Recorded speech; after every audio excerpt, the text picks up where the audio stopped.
The punch landed hard, a sickening crack echoing through the gym as Samuel's fist met the heavy bag.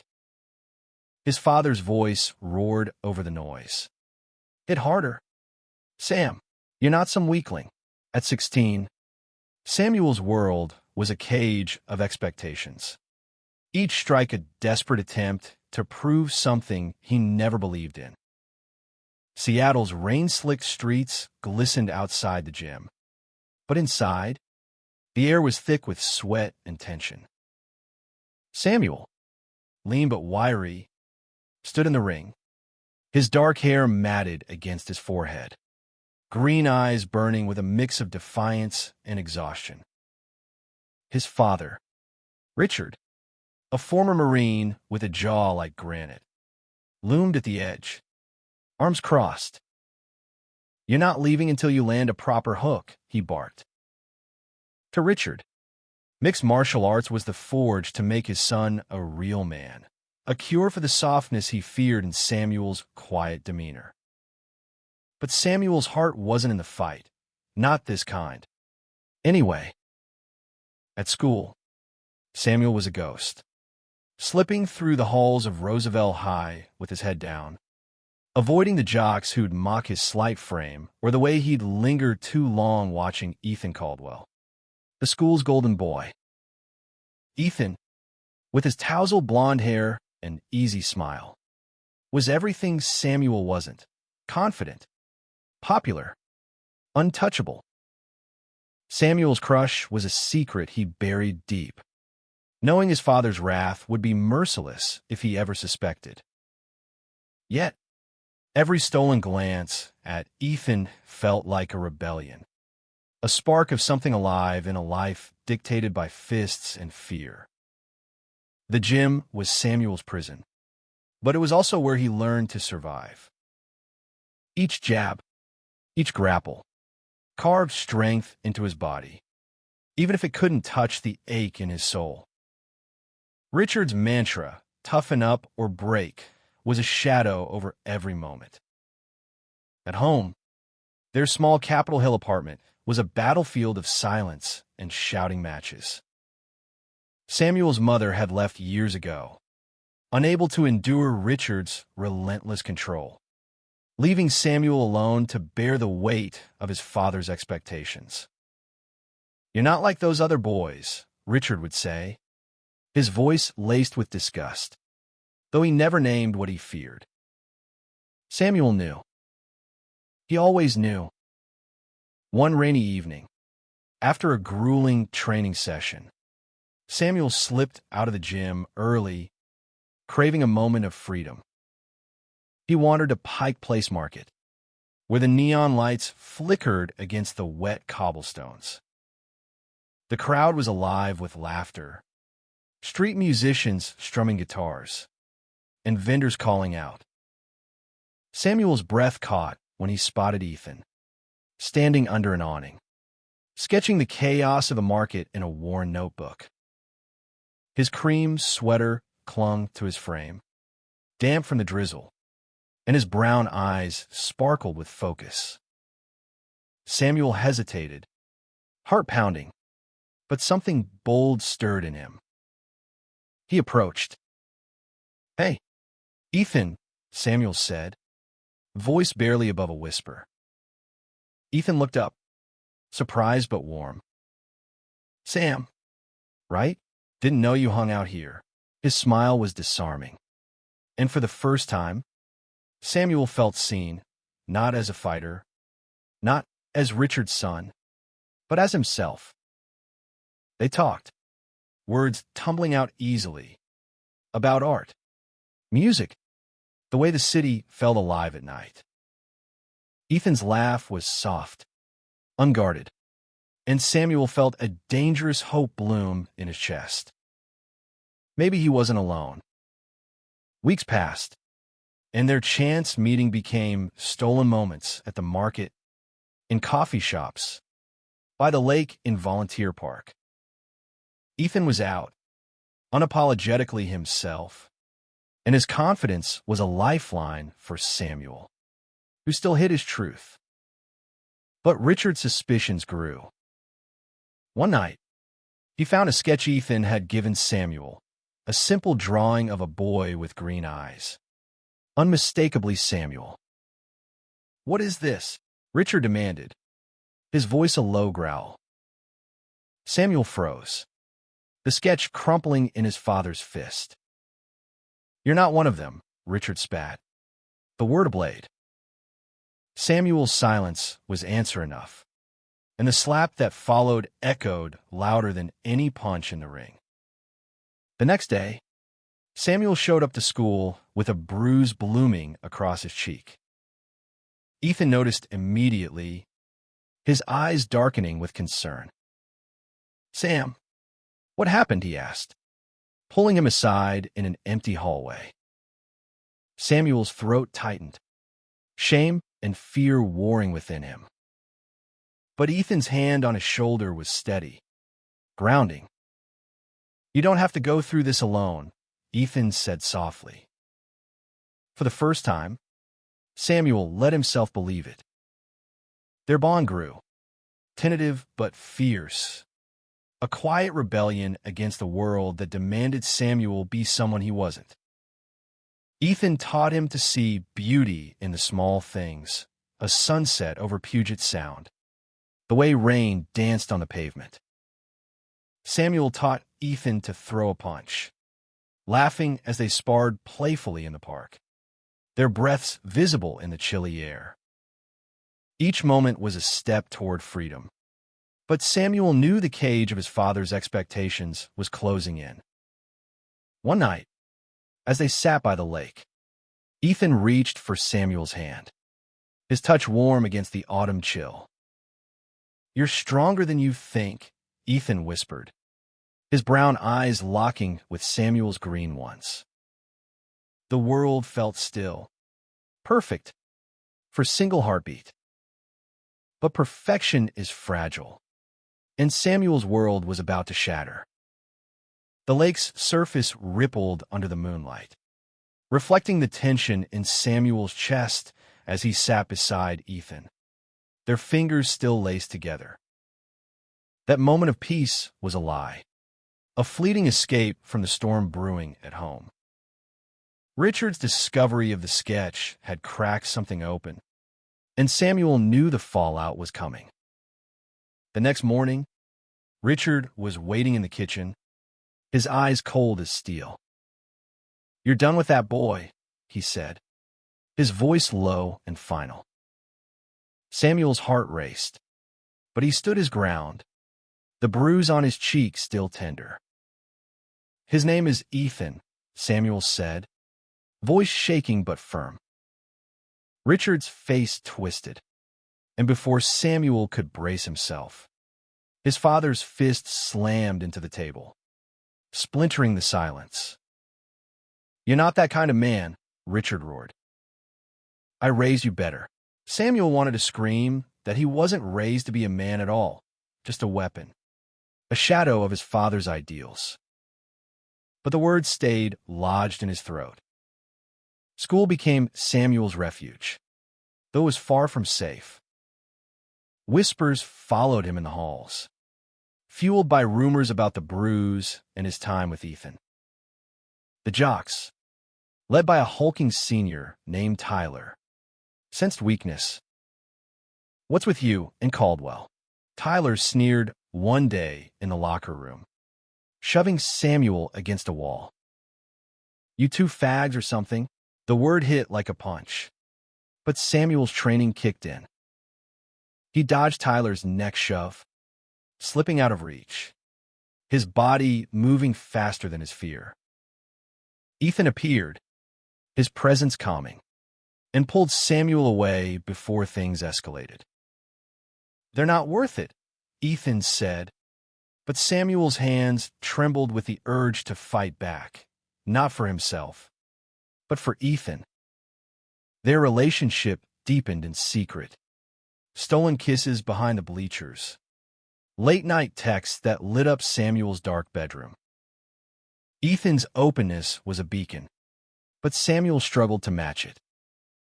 Coming out meant facing Richard's rage, and the thought of losing what little family he had left terrified him. Yet Ethan's belief in him was unshakable. One evening, at a quiet diner in Fremont, Ethan slid a small canvas across the table, a painting of them by the lake, vibrant and alive. "This is us," Ethan said, his smile soft. "No one can take that away."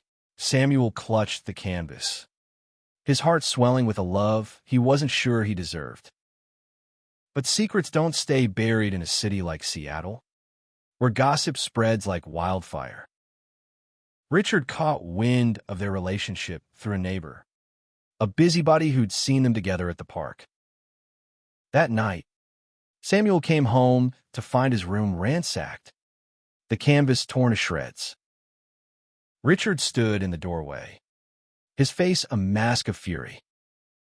"You're moving to a new gym," he said. "Out of state. Idaho. No distractions. No bullshit." Samuel's stomach dropped. Idaho meant isolation. A new cage far from Ethan. Far from a life he was beginning to imagine. He tried to argue, but Richard's voice cut through. "You leave tomorrow, or you're out of this house." Desperate, Samuel snuck out to meet Ethan one last time.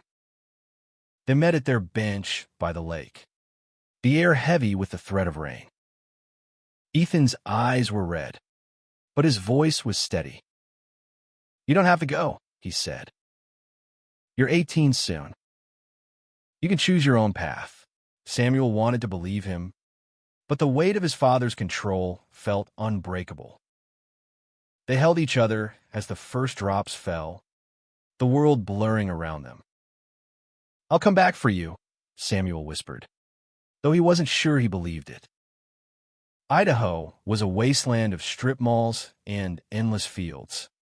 The gym a concrete box where Samuel trained under Richard's watchful eye.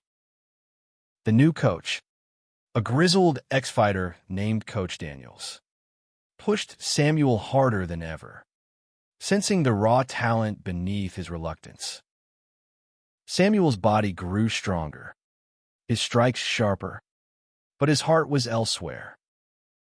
He wrote to Ethan in secret, letters he never sent, pouring out his longing and fear.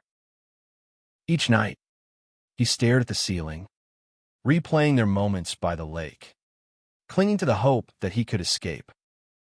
Months passed, and Samuel turned 18. The day felt hollow, marked only by a curt nod from Richard and a grueling sparring session. But something shifted. In the ring, Samuel's movements were no longer just survival, they were defiance. He began to see the skills his father forced on him as tools, not chains. He could use them, not to become the man Richard wanted, but to protect the life he dreamed of. The realization was a spark, faint but growing, that he could fight for himself. Back in Seattle, Ethan was struggling. Without Samuel, the jocks at school grew bolder, their taunts turning physical. Tyler and his crew cornered Ethan one evening behind the gym, their words vicious, their fists ready. Ethan fought back, but he was outnumbered, his defiance no match for their brutality. Word of the attack reached Samuel through a mutual friend, a hurried email that shattered his world. Ethan was in a hospital, bruised but alive, his spirit battered but unbroken. Samuel's hands shook as he read the message, rage and guilt flooding him. He had to go back. He had to make things right.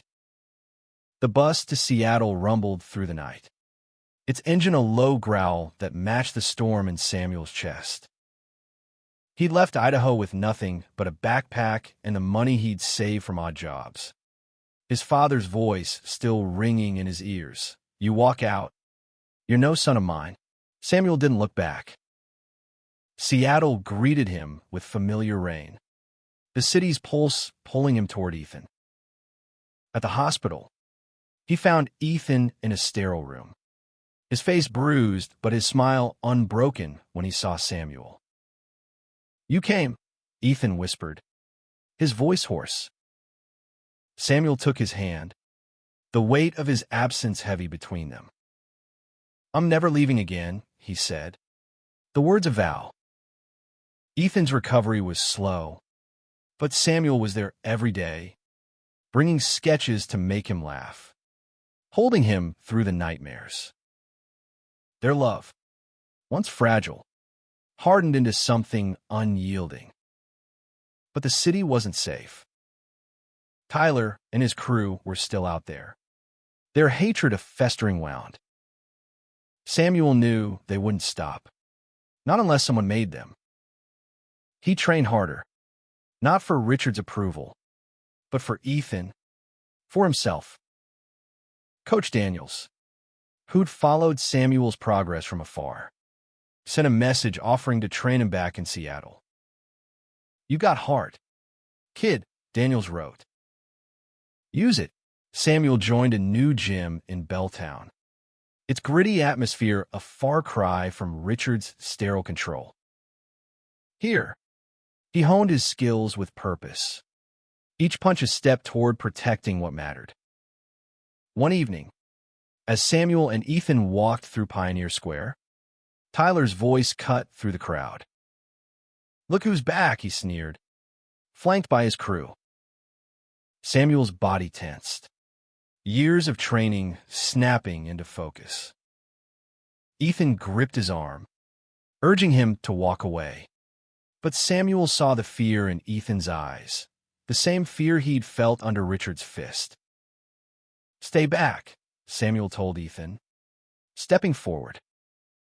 Tyler laughed, throwing a sloppy punch, but Samuel was faster. He dodged, countered with a precise jab, and took Tyler down with a swift grapple, pinning him to the ground. "This ends now," Samuel said, his voice steady. Tyler's crew backed off, their bravado crumbling. The crowd dispersed, whispers of respect trailing Samuel as he helped Ethan walk away. Word of the fight spread, and Samuel became a quiet legend at Roosevelt High. He wasn't just a fighter, he was a protector. But the victory was bittersweet. Ethan's injuries had left him wary, and Samuel wrestled with guilt for not being there sooner. They moved in together, a small apartment in Fremont filled with Ethan's art and Samuel's determination. Their life was simple, but theirs a fragile haven in a world that still judged them. Samuel's past wasn't done with him. Richard showed up one day, unannounced, his face a mix of anger and something softer, regret. "Maybe." "I heard what you did," Richard said, his voice gruff. "That boy, he's why you left." Samuel nodded, unflinching. For the first time, he saw his father falter, the cracks in his rigid ideals showing. Richard left without another word, but the silence felt different, like a door left ajar. As months turned to years, Samuel and Ethan built a life together. Samuel competed in local MMA circuits, not for glory, but to fund their dreams, Ethan's art school, a future where they could be free. But the city still held dangers. One night, while walking home from a gallery show, they heard a cry from an alley.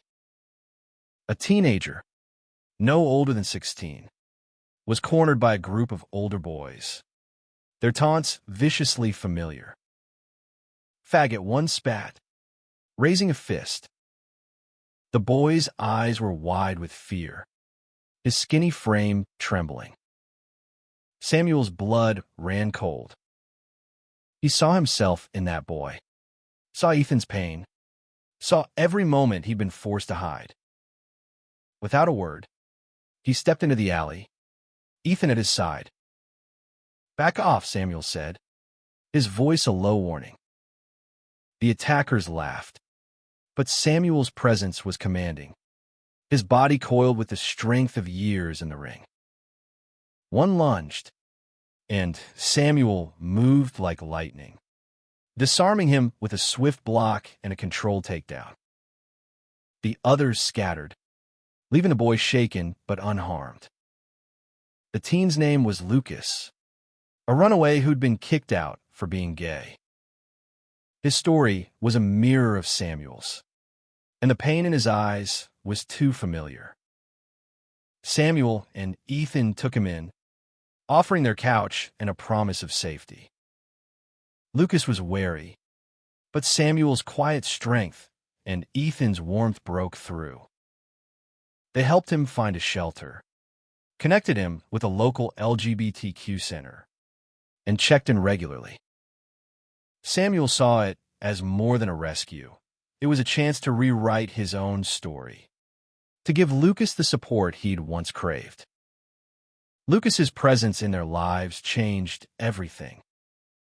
The small Fremont apartment, once a sanctuary for just Samuel and Ethan, became a haven for a boy who'd lost everything. Samuel saw his younger self in Lucas's hunched shoulders, the way he flinched at sudden noises. Ethan, with his endless patience, filled the space with warmth, teaching Lucas to sketch as a way to process his pain. Samuel, meanwhile, taught him basic self-defense, not to fight, but to feel strong. "You don't have to be a weapon," Samuel told him one evening, adjusting Lucas's stance in their cramped living room. "Just know you can stand up." Seattle's queer community embraced them, a network of chosen family that grew stronger with each shared story. Samuel and Ethan volunteered at the LGBTQ Center, where Lucas found a counselor and a path toward stability. But the work was exhausting, and Samuel's fights in the local MMA circuit barely covered their bills.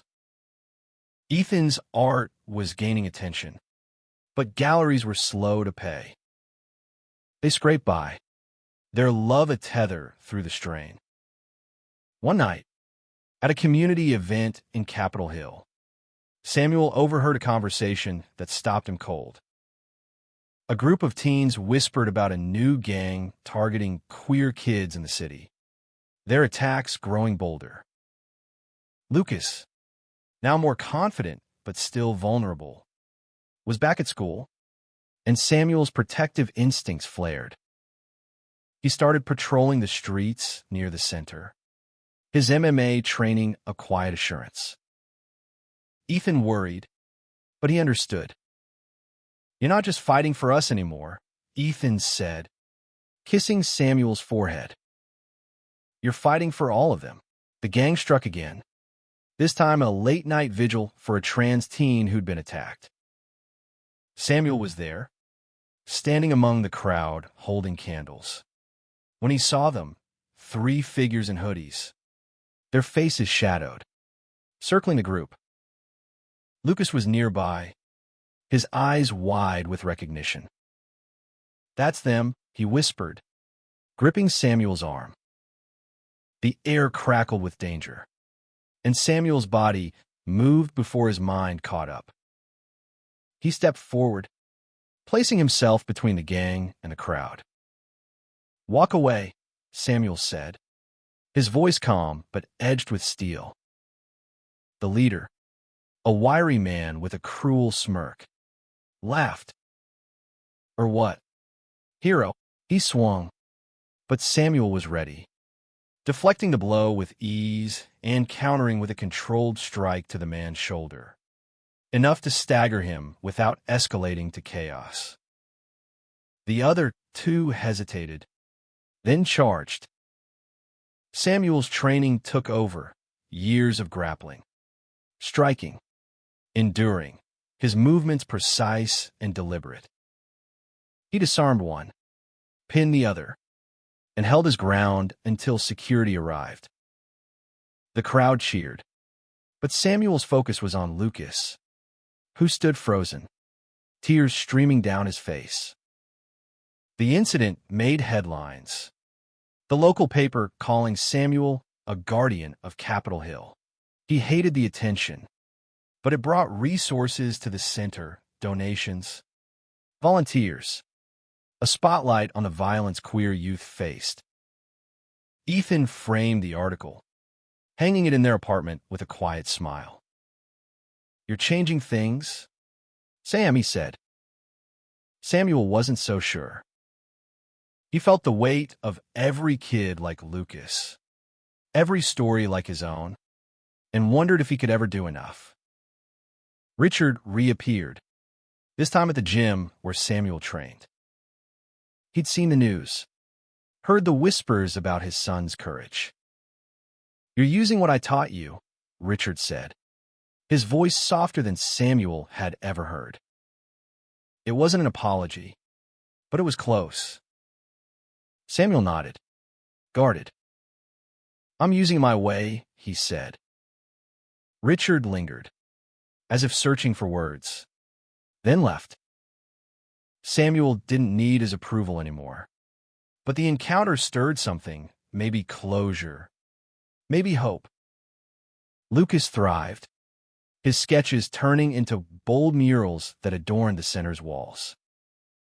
He found a foster family through the center's network, and Samuel and Ethan became his unofficial big brothers. But the gang wasn't gone, just quieter, biding their time. Samuel knew the fight wasn't over.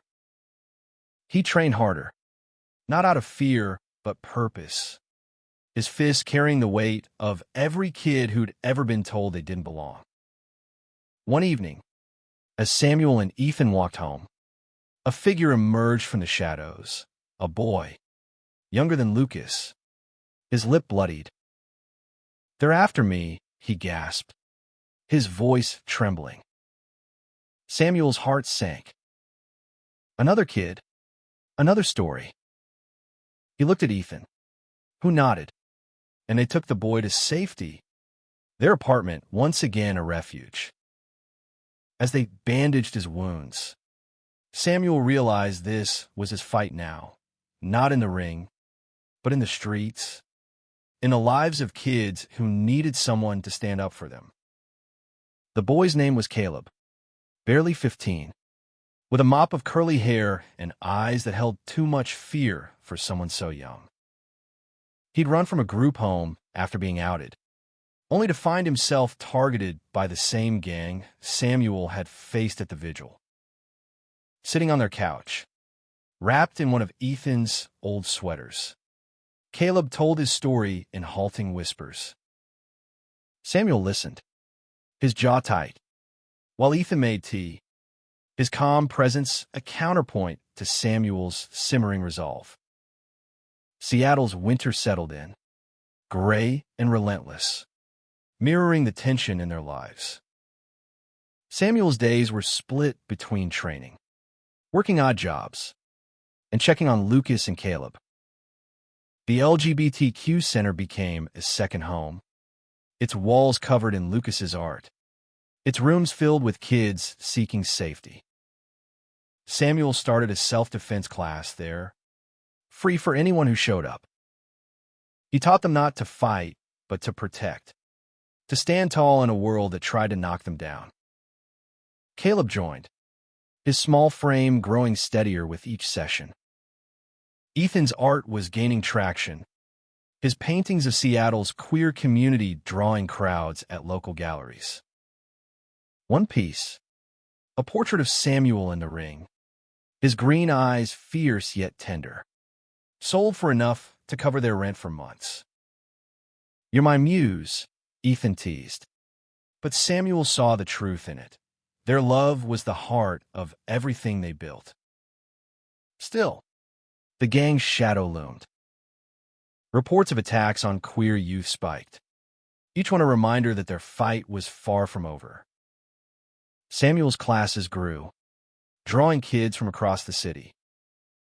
He saw himself in their faces, fearful, defiant, searching for a place to belong. One night, after a session, Caleb lingered, his voice small. "They're still out there," he said. "They know where I go to school." Samuel's blood ran cold. He and Ethan met with the center's director, who connected them with a local activist group organizing patrols. Samuel volunteered, his MMA skills a quiet weapon in the fight for safety. The turning point came on a frigid February night. Samuel was patrolling near the center when he heard shouts. He sprinted toward the sound, finding Caleb and another teen, Mia, cornered in an alley by 3 gang members. Their leader, the same wiry man from the vigil, held a knife, his smirk venomous. "You again," he spat, recognizing Samuel. Caleb's eyes locked with Samuel's, pleading. Samuel didn't hesitate. He stepped forward, his voice steady. "Let them go." The fight was over in seconds. Samuel's training made him untouchable, dodging the knife, disarming the leader with a swift twist, and pinning him with a knee to the chest. The others fled, but Samuel held the leader until the police arrived. Caleb and Mia clung to each other, shaken but safe. The police took statements, and the activist group ensured the story spread, putting pressure on the city to act. The gang's influence waned, their members scattering under the weight of community outrage. Samuel's name became a quiet rallying cry, his classes overflowing with kids who wanted to feel strong. Ethan painted a mural at the center, a vibrant scene of Seattle's queer youth standing together, Samuel's silhouette at its heart. Lucas and Caleb helped, their laughter filling the air as they added their own touches. Richard called one evening, his voice hesitant. "I saw the news," he said. "You're doing good." Samuel waited, expecting the usual judgment, but it didn't come. "I was wrong," Richard admitted, the words heavy. "Not about everything, but about you." Samuel didn't forgive him, not yet, but he felt a weight lift. He'd spent years fighting to escape his father's shadow, only to find his strength in protecting others. Caleb found a permanent home with a foster family connected to the center, and Lucas graduated high school, his art earning him a scholarship. Samuel and Ethan celebrated with them, their apartment filled with laughter and hope. But Samuel knew the work wasn't done. Every kid who walked through the center's doors carried a story, and he'd be there, fists ready not to harm, but to shield. As spring broke over Seattle, Samuel and Ethan stood by their lake, the same bench where their love had begun. Ethan's hand found Samuel's, their fingers intertwining. "You're not just a fighter," Ethan said, his brown eyes warm. "You're a hero." Samuel shook his head, a small smile breaking through. "I'm just me," he said. But for the first time, that was enough. Spring painted Seattle in vibrant greens, the city awakening as Samuel and Ethan stood at the forefront of a growing movement. The LGBTQ Center had become a beacon, its self-defense classes and art workshops drawing national attention. Samuel's story, once a private struggle, was now a symbol of resilience, his name whispered with gratitude by kids who'd found safety in his shadow. The gang was gone, dismantled by arrests and community pressure, but Samuel remained vigilant. He expanded his classes, training volunteers to teach self-defense across the city. Ethan's art became a voice for the community, his murals and paintings telling stories of love, loss, and triumph. Their apartment, once a cramped refuge, was now a hub for young queer kids seeking guidance. Lucas, now in art school, and Caleb, thriving with his new family, were constants, their presence a reminder of why Samuel fought. One evening, the center hosted a gala to fund its programs. The room buzzed with energy, filled with activists, artists, and kids who'd found a home there. Samuel stood on stage, nervous but resolute, as he shared his story. "I was taught to fight to prove I was a man," he said, his voice steady. "But I learned to fight for something bigger, for all of us who've been told we don't belong." The crowd erupted, and Ethan's proud smile from the front row was all Samuel needed. Richard attended, uninvited but quiet, standing at the back. After the speech, he approached, his eyes softer than Samuel had ever seen. "I didn't understand," Richard said. "I thought I was saving you. But you saved yourself." Samuel nodded, the gap between them not fully bridged, but no longer a chasm. They didn't embrace, but the handshake felt like a beginning. Years later, Samuel and Ethan married in a small ceremony by their lake, surrounded by Lucas, Caleb, and their chosen family. Samuel wore a navy suit, Ethan a cream one, their beauty undeniable under the autumn sun.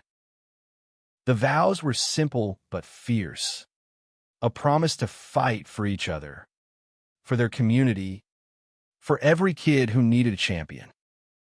Lucas's mural of their love hung in the center, a testament to their journey. Samuel never stepped into a professional MMA ring again, but his skills were his legacy.